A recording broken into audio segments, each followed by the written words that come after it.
Welcome, adventurer. Sit comfortably. You might already be lying down, or the lights in your room are dim.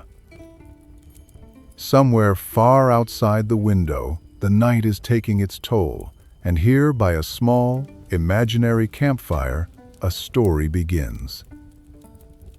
Welcome to Campfire Night Stories. If stories like this help you calm down, fall asleep, or simply transport yourself to another time, subscribe. Give us a thumbs up and come back often. It really helps this little campfire keep burning. And now, let's go back a long way, to a time when food wasn't a given.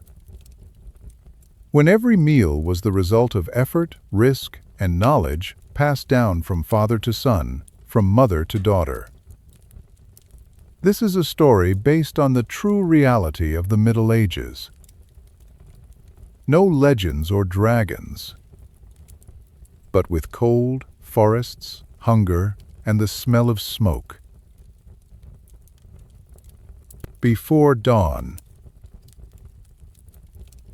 Before the rooster crowed, there was already a sense of movement in the cottage. Not a sudden, nervous kind, more like the slow awakening of a world that knew no rush, but knew necessity. In the semi-darkness, still dimmed by night, Jan opened his eyes. For a moment, he wasn't sure if it was a dream or reality. Only the chill radiating from the earthen floor beneath him reminded him where he was. The cottage was low. The beams overhead were blackened by smoke that had nowhere to escape for years. One small window, covered with leather stretched over the frame, let in just a hint of dawn. It smelled of ash, old wood, damp, and dried meat hanging from the ceiling. Today was hunting day. Not the kind they sang about in court songs with horses, falconers, and golden belts. This was a peasant hunt, quiet, modest, and fraught with risk, because the forest wasn't theirs. It belonged to the master, and hunger didn't ask for permission. John sat up slowly, so as not to wake the children. They lay close together beside their mother, covered by a single blanket, curled up like kittens. The youngest coughed in his sleep. Winter had only recently let up, and the supplies were melting faster than the earth was ready to produce. On the table sat a bowl of leftover soup, yesterday's cabbage, a few barley grains, fat long since consumed. It was a sign that they couldn't wait any longer. Jan reached for his knife. It wasn't a combat knife, but a tool straight, wide, with a handle polished from years of use. Beside it lay a spear, more a staff with a ferruled end than a weapon, and a bow he had made with his own hands from ash wood. He stood, threw a woolen cloak over his shoulders, and stepped outside. The air was cold and clear. A low, thick fog hung over the village, as if the earth hadn't yet given up the night. A dog barked somewhere. Chickens stirred in a henhouse. The forest lurked just beyond the fields. It wasn't romantic. It was dense, damp, full of crackling and shadows. Anyone who entered the trees knew they might not return, not just because of wolves or wild boars, but because of people. The Lord's guards. Others were hungry. Robbers. But the forest was also a larder. Jan moved slowly, careful with every step. The ground was soft from the thaw, perfect for reading tracks. His father had taught him this, and his father, to look for broken ground, where the grass was crushed, where a branch had been freshly broken, not by the wind, Medieval hunting wasn't about chasing. It was about patience. Small game was most often hunted. Hares, rabbits, birds, large animals, deer, aurochs, wild boars were rare and dangerous, and killing them could mean a noose if seen. That's why Jan also carried snares. Simple loops of hemp rope, placed on narrow paths where game had been for years. Such places were known only to those who had observed the forest day after day. No maps, no markers, only by memory. He crouched down by one such passage. The tracks were fresh, small deer hooves, good meat, tender. It would last for several days if he managed to obtain it and prepare it quickly. He set the snare efficiently, almost automatically. His hands did their work, his thoughts drifted away. He thought about salt. Salt was more important than meat. Without it, it was impossible to preserve the kill. Without it, food spoiled in a matter of days. Therefore, every trip to the market, every handful of salt, was worth its weight in silver. If he caught anything today, some of it would have to be replaced. The skin, the meat, maybe the bones. Everything had value. The forest rustled. Jan froze. His heart slowed. His breathing became shallow. It wasn't fear, but rather vigilance. In the Middle Ages, man wasn't the master of the forest. He was one of many creatures trying to survive. A shadow flickered between the trees. A hare. Jan drew his bow slowly, unhurriedly. The arrow was short, heavy, with a straight head. It wasn't about range, but about certainty, the cleanness of the hit. The shot was silent. The hare fell without a cry. It had been a good hunt. But that was only the beginning of the day. Par deux. What the forest gives. The forest did not fall silent after the arrow struck. It never did. Leaves still whispered to one another overhead. Somewhere deeper among the trunks, a woodpecker tapped patiently, unaware or unconcerned. The earth breathed out its damp, loamy scent, rich and dark, as if reminding anyone who walked here that life and decay were always sharing the same space. Jan knelt beside the hare. He placed one hand gently on its side, not out of tenderness, but habit. The body was still warm. That mattered. Meat that cooled too slowly spoiled faster, especially in warmer months. Even now, with the air still sharp from retreating winter, time mattered. He murmured a short prayer under his breath, not because the priest demanded it, but because his father had taught him to. A few quiet words, barely sound at all, thanking God for the animal and asking forgiveness for the taking of its life. In a world where hunger was constant, gratitude was practical, not poetic. With practiced movements, he drew his knife. There was no ceremony, no wasted motion. Medieval hunters, especially those who hunted to survive, learned quickly that hesitation ruined meat. Jan opened the belly carefully, avoiding the bladder and intestines. A mistake there could taint everything. Steam rose faintly into the cold air, carrying the sharp, metallic scent of blood mixed with the sweetness of fresh flesh. He worked quickly, but not roughly. The organs were removed and set aside. The liver would be eaten soon, roasted over the hearth that very night if he made it home safely. Nothing would be wasted. The skin would be cleaned and stretched. The bones cracked for marrow or saved for tools. Even sinew had value, dried and twisted into strong thread. When the carcass was clean, he wiped his blade on grass, slid the hair into a cloth sack, and tied it tight.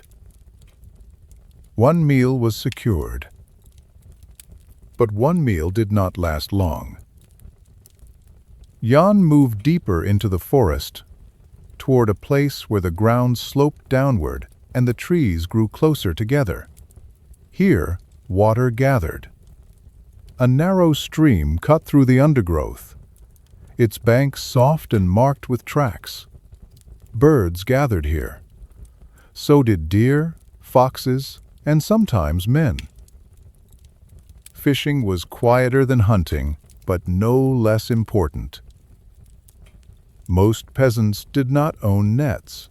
Nets were expensive, time-consuming to make, and often regulated by the Lord. What Jan carried instead was a simple fish trap woven willow, funnel-shaped, designed so fish could enter easily but struggle to escape. He crouched by the stream and eased it into place. Anchoring it with stones is less than Hasson. 林景浩大鱼. Fish were unpredictable. Sometimes traps sat empty for days. Sometimes they filled in hours. That uncertainty shaped medieval diets as much as weather or war. People ate what came, when it came, and learned not to expect consistency. While the trap rested, Jan turned his attention to the forest floor. Food did not always run or swim. He scanned the ground carefully, pushing aside leaves with the toe of his boot. Their small green shoots clustered near a fallen log. Wild garlic, strong-smelling, sharp, nourishing. Nearby, the pale caps of early mushrooms pressed up through the soil. He checked them twice. One mistake here could mean sickness or death. Knowledge of edible plants was not written in books for men like him. It lived in memory, in warnings passed down by voice. He gathered slowly, selecting only what he knew. Berries would come later in the year. Nuts in autumn. In lean seasons, even tree bark was scraped and ground into flour, mixed with grain to stretch bread a little further. People spoke of famine not as a single event, but as something that came and went like a bad neighbor. A crack echoed in the distance. Jan froze. That sound was not wood breaking under animal weight. It was heavier, slower, human. He slipped behind a tree and waited. Poaching was dangerous not because it was rare, but because it was common. Many men hunted illegally. Some were desperate, some were bold. And some worked for the Lord, tasked with protecting game meant for noble tables. The footsteps passed without incident. A man, alone, carrying something heavy. Jan waited until the forest settled again before moving. By midday, his shoulders ached. He returned to the stream. The trap was not empty. 2 small fish flickered inside, silver and frantic. Not much, but enough. Enough to flavor a pot, enough to make broth, enough to keep children quiet for a night. He killed them swiftly and wrapped them in leaves. As he turned back toward the village, the weight of what he carried was modest, but the value was immense. This was survival measured not in abundance, but in continuation. Back home, the real work would begin. Meat had to be preserved, smoked over low fires for days, salted if salt could be spared, hung high to keep it from dogs and rats. Every step mattered. Every mistake cost calories. Time sometimes lives. Jan stepped out of the forest as the sun climbed higher. Behind him, the trees closed ranks, indifferent. They would give again, and they would take again. That was how it had always been. Par trois. Smoke, salt, and time. By the time Jan reached the edge of the village, the sun had lifted itself clear of the treetops. Smoke already drifted from a few chimneys, thin and gray, curling lazily into the morning air. The village stirred slowly, like an old animal waking stiffly from sleep. A woman bent over a trough, washing turnips. Somewhere, a child cried, then fell silent again. Life moved, but never rushed. Jan stepped inside his yard and shut the low gate behind him. The dog lifted its head, tail thumping once against the dirt. It knew the smell, meat, fresh. The animal's eyes followed the sack at Jan's side with intense focus, but it did not whine. It had learned patience the same way people did through repetition and disappointment. Inside the house, his wife looked up at once. She did not smile. Smiling came later, when the food was safe, when it was cooked or hung or salted, when it could no longer be lost to rot or thieves or bad luck. "You were not seen," she said. It was not a question. "No," Jan replied. That was enough. They worked together without discussion. She fetched the wooden hooks and the basin. He hung the hare by its hind legs, slit the skin carefully, and peeled it away in practiced motions. The children watched from the doorway, quiet and wide-eyed. This was not entertainment. This was instruction. In medieval households, food preparation was education. Children learned where meat came from early. They learned the smell of blood, the weight of organs in their hands, the difference between waste and use. Nothing here was hidden or softened. Hunger did not allow for delicacy. The meat was divided. Some would be cooked today. The rest had to last. They carried strips of flesh to the smoke corner, a simple framework of poles set high in the roof space, where smoke gathered thickest. A small fire of green wood was kept low and steady. Not flame, just heat and smoke. Too much fire would cook the meat. Too little would leave it vulnerable. Smoking took days. The fish were cleaned and laid on a flat board. One would go into the pot. The other would be salted lightly and dried. Salt was rationed carefully, measured not by spoons, but by memory. Too much wasted precious crystals, too little invited spoilage. Salt came from far away. From mines, from coasts, from trade routes that crossed borders and wars and toll gates. A peasant might go weeks without tasting it.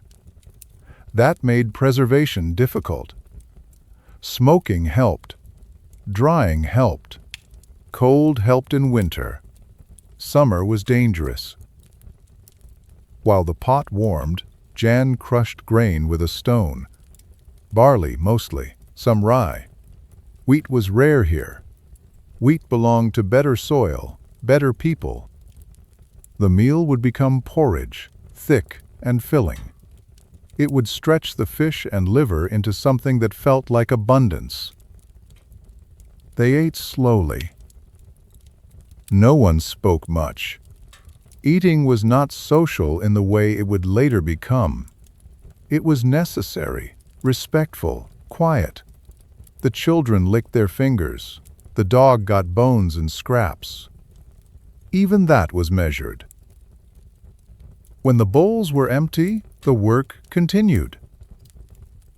Skins were scraped and stretched. Fat was rendered down into a thick, pale substance that would harden and be saved. It could be eaten. It could be burned in lamps. It could be mixed into food to add calories when times were thin. Everything had a second life. Outside, other households were doing the same. Somewhere, someone had failed today. An empty trap, a broken arrow, a patrol too close. Survival in the Middle Ages was uneven. One family ate while another waited. As afternoon wore on, Jan repaired his tools.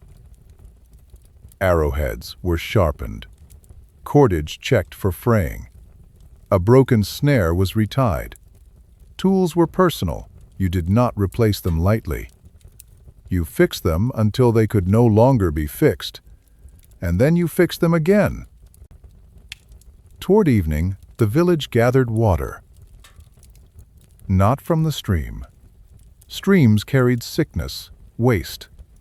Dead animals upstream. People knew this long before they understood why. Wells were safer, rain barrels safer still, ale safest of all. Ale was not a luxury. It was weak, often barely alcoholic, but the boiling process killed what water carried. Children drank it. Old people drank it. Everyone did. Thirst was constant work. As dusk settled, the smells of cooking faded into the background, replaced by smoke and earth and animals bedding down. The forest loomed dark beyond the fields, patient and full. Tomorrow, someone else would go in. Tomorrow, the forest would decide again. Jan lay down as night closed around the house. His body ached. His stomach was no longer empty. That was victory enough. In the Middle Ages, survival was not dramatic. It was repetitive. And that repetition was everything. Par quatre. Bread of the poor. Bread was not soft.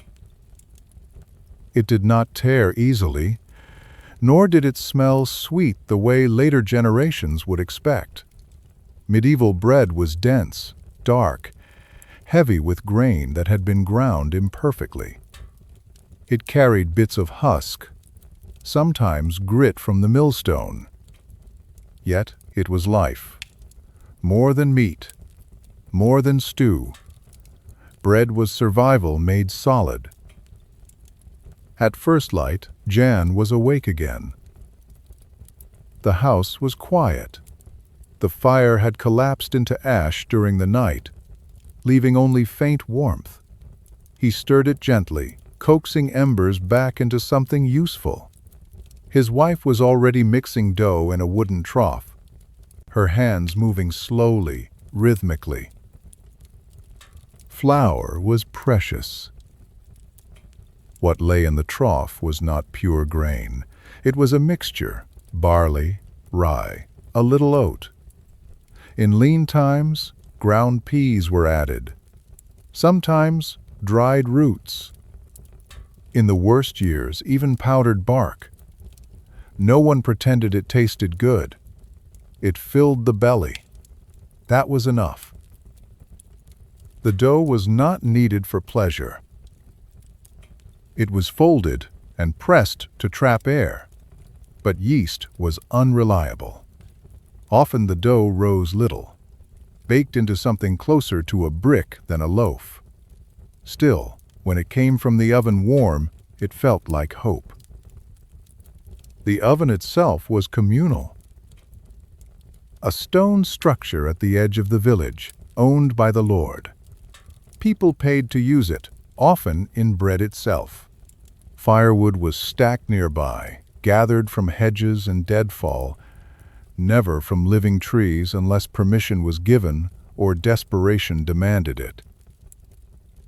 Jan carried the dough wrapped in cloth. Other villagers were already there, waiting. No one spoke loudly. Baking days were orderly. A mistake too hot, too cold, too rushed could ruin a week's food. Children hovered nearby, sent on errands, learning by watching. When Jan's loaf went in, he marked it with a shallow cut. Everyone did. Bread looked the same once baked. Ownership mattered. While they waited, the talk turned low and serious. Someone's traps had been stolen. Someone else had been caught fishing without leave. A man from the next village had lost a hand for stealing a deer. No one questioned the punishment aloud. Hunger was not an excuse the law recognized. When the bread came out, it was dark and cracked. Steam rose faintly as Jan broke a piece off and tasted it. Sour, heavy, perfect. Back home, the loaf was wrapped and stored high, away from damp and mice. Bread lasted days if kept dry, longer if toasted hard. Hard bread could be soaked later, turned back into something edible. Nothing was final. As autumn approached, thoughts turned to winter. Winter was the enemy everyone understood. Fields slept. Forests went quiet. Animals grew scarce or dangerous. What you had by the first snow was often all you would have until spring. This knowledge shaped everything people did from midsummer onward. Meat was preserved obsessively.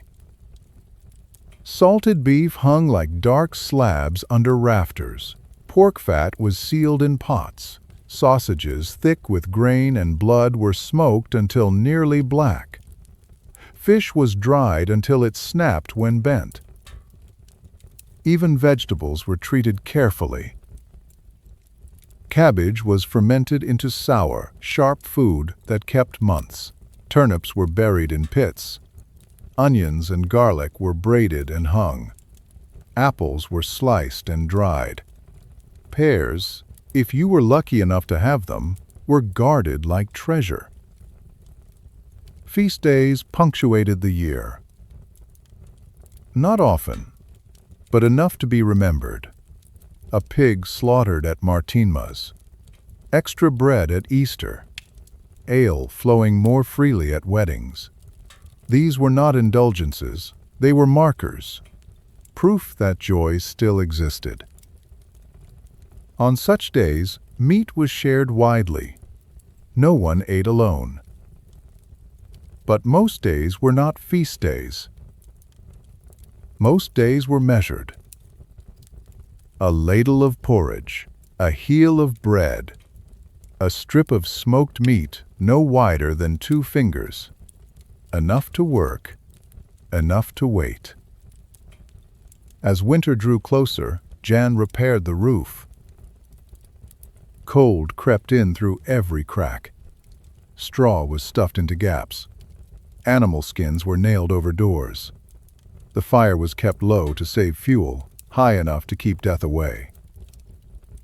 At night, the family slept close. Bodies were blankets. Breath warmed the air. Outside, wolves howled, sometimes not close, but close enough to remind everyone that hunger wore many faces. In those months, people told stories. Not of heroes, but of years. The winter, when the river froze solid. The famine, when people boiled leather. The time when seed grain had to be eaten, and the following year brought nothing.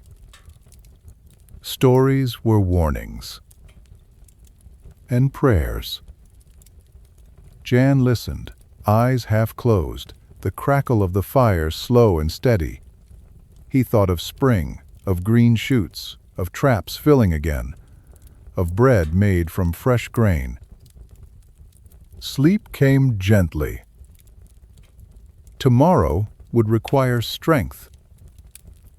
And strength came only from what you managed to keep alive today.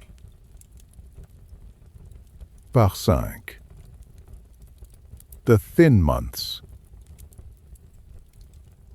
Winter did not arrive all at once. It crept in slowly, day by day, stealing color from the land. First, the leaves fell. Then the birds vanished. Then the ground hardened until even footsteps sounded different. The world became quiet in a way that was not peaceful, only watchful. These were the thin months. People spoke of them with familiarity, not fear. Fear wasted energy. Instead, they planned. Every household knew exactly how long their stores should last. Every loaf broken too early was felt weeks later. John counted often. Not with numbers, but with touch. He pressed fingers into sacks of grain, lifted hanging meat to judge its weight, listened to the hollow sound of storage pots when they were moved. He could feel winter's progress in his bones long before the snow came. Work did not stop. Men mended tools by firelight. Women spun wool until fingers cracked and bled. Children gathered dung for fuel, dried it, stacked it neatly. Wood was precious. Forest access was limited. A warm night now might mean a cold one later. Food changed.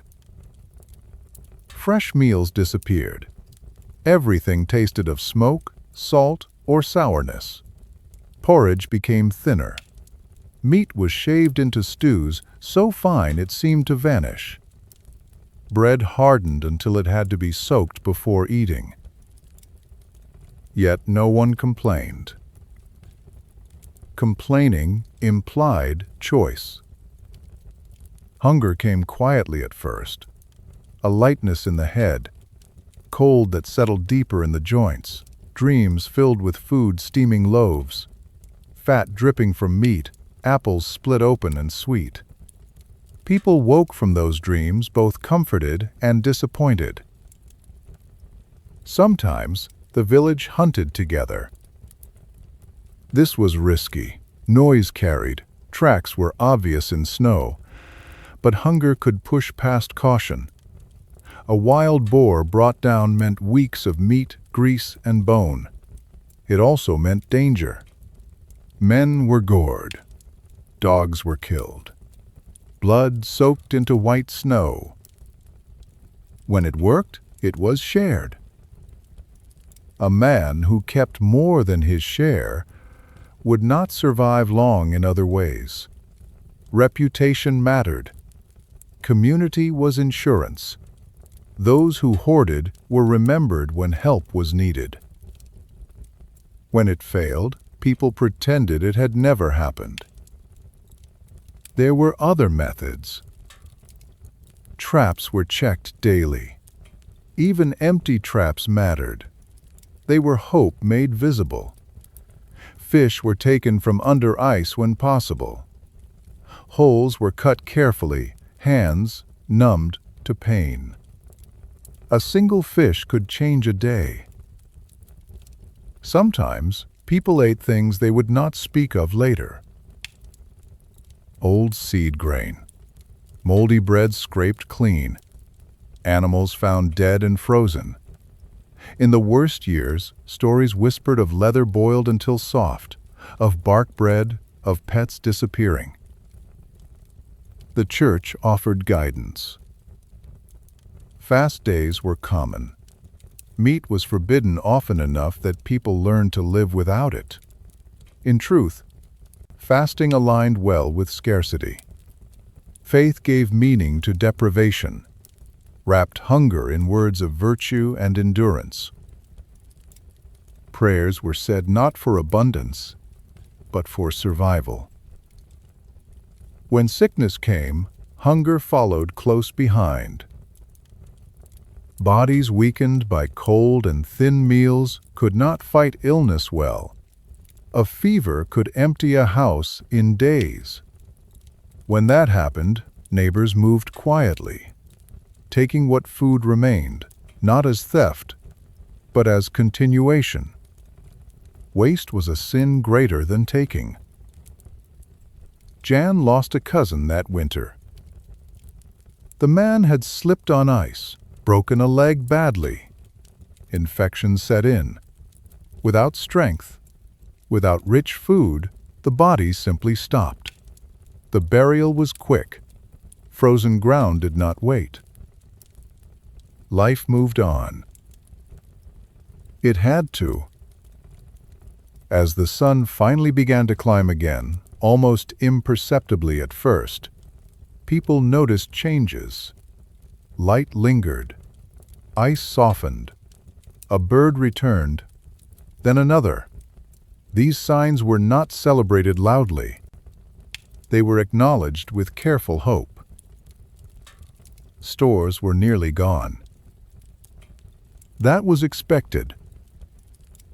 The worst danger came now not in deep winter, but at its end, when patience thinned, when people ate seed grain meant for planting, when desperation whispered that spring was still too far away.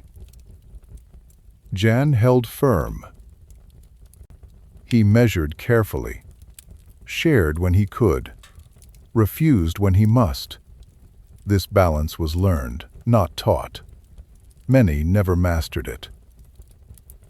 Then one morning, the ground smelled different.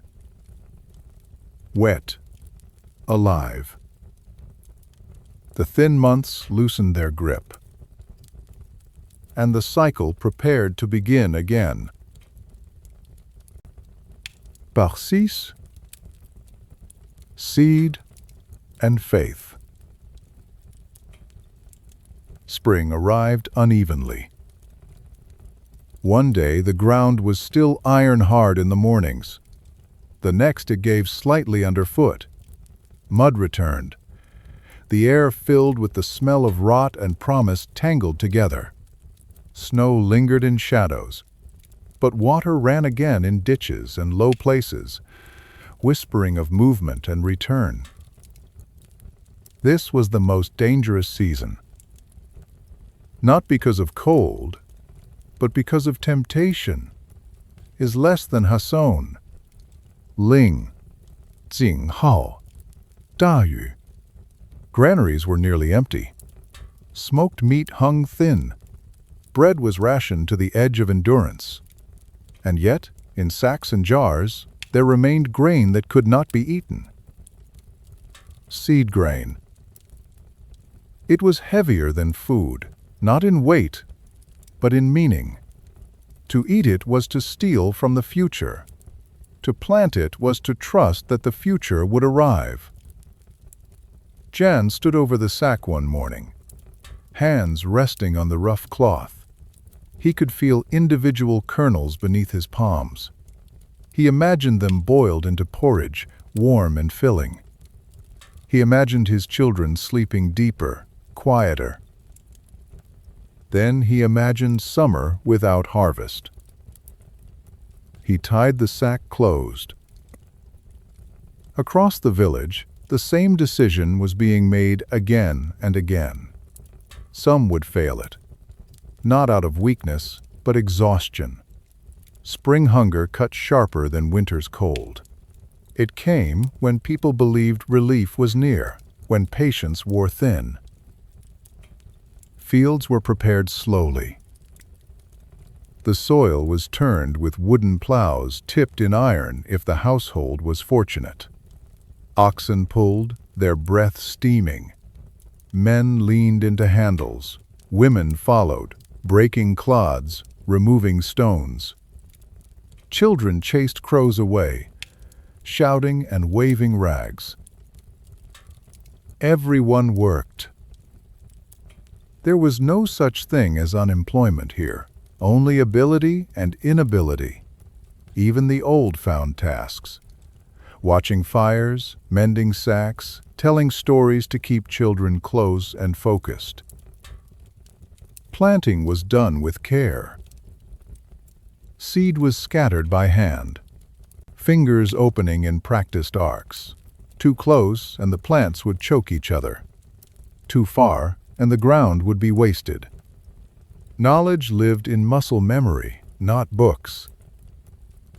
Before the first seeds went into the earth, a prayer was spoken. Not elaborate, not poetic, simply necessary. Religion threaded through food like grain through bread. Saints were invoked for weather.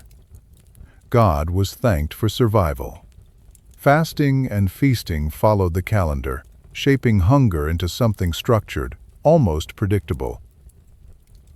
After planting, there was nothing to do but wait. Waiting was its own discipline. Days stretched thin. Meals were smallest now. Foraging resumed cautiously young greens, bitter and sharp, added to stews. Nettles were prized once boiled. Anything green felt like medicine. Jan returned to the forest. Not deeply. Just enough. Snares were reset. Birds were taken when possible. Eggs were stolen from hidden nests, always leaving some behind. People knew better than to take everything. Short-term greed ruined long-term survival. The law still watched. Forest rights were enforced harshly in spring. Lords protected breeding animals. Being caught now meant worse punishment than in autumn. Hunger did not excuse disruption of future wealth. Yet poaching continued. Quietly, carefully, with lookouts and signals, community often protected its own. A man caught alone suffered. A village united blurred responsibility. As weeks passed, green spread across the fields. Not grain yet, just promise. Thin blades rising, vulnerable to frost, flood, and birds. People watched the sky constantly. Too much rain rotted seed. Too little burned it. When storms came, villagers gathered inside and listened. Rain on thatch, wind in shutters, thunder rolling like distant carts. Every sound carried meaning. Every weather shift felt personal. At night, Jan dreamed of bread. Not the heavy loaves of winter, but lighter ones. Still coarse, still dark, but warm. He dreamed of cutting into them, steam rising, butter melting slowly into the crumb. He woke hungry, but he woke hopeful, because the fields were alive. And in the Middle Ages, that was everything. Parcet. When the earth answers.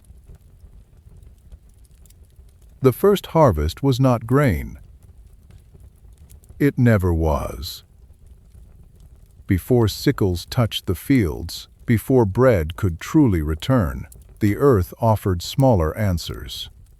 Radishes pulled from loosened soil, young onions sharp enough to sting the eyes. Peas snapped open between fingers, green and sweet. in a way that felt almost shocking after months of salt and smoke. These early foods did not fill stores. They filled people. Faces changed first. Cheeks gained color. Eyes lost some of their sharpness. Laughter returned in short, surprised bursts, as if people had forgotten the sound and were testing it again. Jan brought home a bundle of greens one evening, muddy roots still attached. His wife washed them carefully, the water in the basin turning brown, then green. They were boiled lightly, mixed with a little fat saved from winter, and eaten slowly. No one spoke while they ate. Fresh food carried its own silence. Soon after came milk. Cows that had survived winter calved. Goats followed. Milk was dangerous if kept too long, but fresh it was a gift. It was drunk, or turned quickly into soft cheese. Curds pressed by hand, salted lightly if salt could be spared. Children drank first. That was the rule everywhere, spoken or not. By midsummer, the fields stood tall. Grain heads formed, pale and full, moving like water when the wind passed through. People walked the edges daily, watching for signs of blight, storm damage, theft. The year's survival stood in those stalks. Anxiety sharpened again, but it was different now, focused, purposeful. Harvest began early, at first light. Men and women lined the fields, sickles flashing dully, cutting low and steady. The work was exhausting. Backs burned, hands blistered, yet no one slowed. Rain could ruin everything. So could fire. So could delay. Sheaves were bound and stacked carefully to dry. Children gathered fallen heads, every kernel precious. Nothing was left to chance. Birds were chased away relentlessly. Dogs patrolled field edges. When the grain was finally brought in, the village exhaled. Not loudly, not yet. Threshing came next, beating grain from stalks, winnowing chaff from seed. Dust filled the air, coating skin and lungs. People coughed and laughed and worked until arms trembled. Only when grain lay safely stored did celebration truly begin. Bread returned properly. Not daily feasts, but enough. Loaves were baked more often, thicker, less desperate. Ale was brewed stronger. Meat, though still preserved carefully, was eaten with more confidence. A small feast was held. Nothing extravagant. A pig shared among many. Extra bread. Music played on simple instruments. Children ran until dark without being called back immediately. For one night, hunger loosened its grip. Jan sat near the fire, watching flames lick upward. He felt older than he had in spring, not from time, but from carrying less fear. The memory of thin months would not fade, but it softened, settling into something like wisdom. People spoke of next winter already. Plans were made, repairs scheduled, lessons repeated to the young. Survival was never assumed. It was prepared for. As summer edged toward autumn, hunting resumed with purpose. Animals were fat again. Traps filled more often. Fish returned to streams in numbers.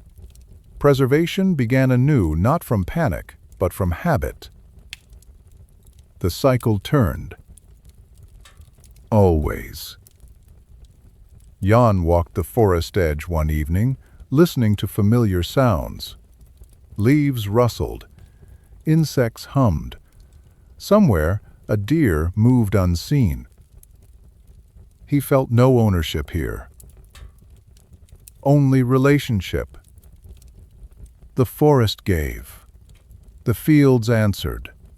The people endured. That was the truth of medieval life, rarely written, never romantic, but deeply human. And when night fell and the fire burned low, stories were told again, not to warn this time, but to remember. Firelight. What remains? Autumn returned without announcement. It always did. The light shifted first, thinning at the edges of the day. Shadows grew longer, cooler. Mornings carried a faint bite again, not cruel, just reminding. The land did not hurry, neither did the people who depended on it. This time, they were ready. Granaries held grain enough to feel solid beneath the hand. Smoked meat hung dark and steady under the rafters. Roots were buried, cabbages sealed in sour promise, apples dried and stacked. Nothing excessive. Nothing careless. Enough. Jan stood at the edge of the field one evening, watching the last light slide across stubble and stone. The year had taken its share, it always did. But it had also given. He thought of his father, of the way the old man had shown him how to read tracks in mud, how to test grain between teeth, how to judge whether a winter would be cruel by the thickness of animal fat. None of it had been written down. All of it had been carried. That was how people survived here. Not through heroism. Through memory. Children grew taller by now, stronger. They knew the routines, they knew the rules. They had watched hunger arrive and retreat enough times to understand it was not an enemy to be defeated, but a force to be respected. They helped salt meat without being told. They fetched water without spilling. They ate slowly, naturally, without needing reminders. This was education. As nights grew longer, the fire became the center again. Stories returned, not as warnings, but as threads tying one year to the next. Tales of past winters, past famines, past narrow escapes. Not told dramatically, told accurately. Truth mattered more than comfort. Sometimes laughter rose. Sometimes silence followed a story too familiar to soften. Outside, the forest settled into itself. Animals moved less, leaves fell, paths vanished under rotten frost. The forest would soon become dangerous again, then generous again, just as it always had. Jan repaired his traps one last time before snow. He checked roofs, sealed cracks, stacked fuel. When he lay down at night, his body was tired in a good way, the kind that came from preparation, not fear. The first snow fell quietly. No celebration, no alarm. Just acceptance. Inside the house, bread was broken. Ale poured. A thin stew simmered, richer than it would have been months ago. The dog slept near the fire, full and content. Jan watched the flames. He knew winter would test them. It always did. Someone would fall ill. Something would go wrong. That was not pessimism. That was experience. But he also knew this. They had endured before. They would endure again. This was medieval life. Not constant misery. Not endless brutality. But a steady, unromantic negotiation with the world. Food was never guaranteed. Hunger was never distant. And yet people lived, loved, raised children, remembered songs. They learned the land. They listened to it. They took what it offered and returned respect in the only ways they could. When the fire burned low and the house fell quiet, Jan closed his eyes. Tomorrow would come, and with it, work. That was enough. If you're still listening, thank you for sitting by this fire. This has been Campfire Night Stories. If these slow, grounded journeys into the past bring you comfort, calm, or sleep, leave a subscription, a gentle like, and come back again. The fire will be still crackling and waiting for you.